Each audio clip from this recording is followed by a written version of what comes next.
corde qui est reliée à la soupape au-dessus. Donc cette soupape, on va l'ouvrir, elle va descendre légèrement à l'intérieur du ballon, donc l'air chaud va sortir.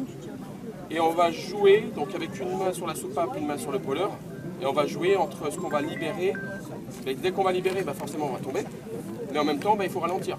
Donc on va mettre des petits coups de pôleur, des petits coups de soupape. Et c'est comme ça qu'on va amortir. En ballon, par contre, on ne va pas se diriger. On ne peut pas tourner à droite, on n'est pas dans un ULM ou dans un avion, on ne peut pas mettre un coup de manche, un coup de moteur. Nous on monte, on descend simplement.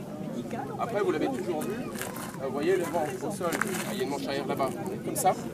Si vous regardez en l'air, les nuages vont dans un autre sens. Donc nous, vous imaginez que le ciel c'est un millefeuille. Donc tous les 50 mètres, il va y avoir un vent différent.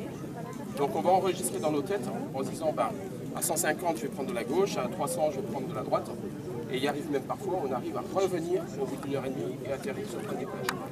Mais c'est rare.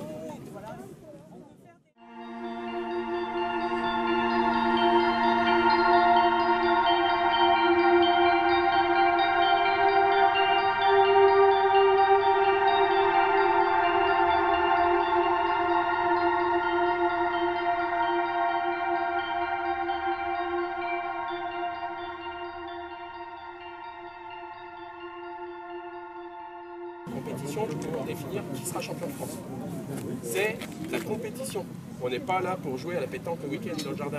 J'ai rien contre ceux qui jouent à la pétanque, ils jouent plus que nous. Mais derrière, à un moment donné, même quand on sort du briefing, on ne doit pas les déranger. Sur la route, ils prennent des routes où on ne va pas les déranger.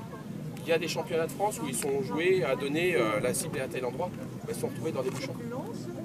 Donc il y a des pilotes qui connaissaient la région, ils se sont retrouvés sur les cibles. Et puis ceux qui ne savaient pas, ils se sont retrouvés, ils ont pu voler. Voilà.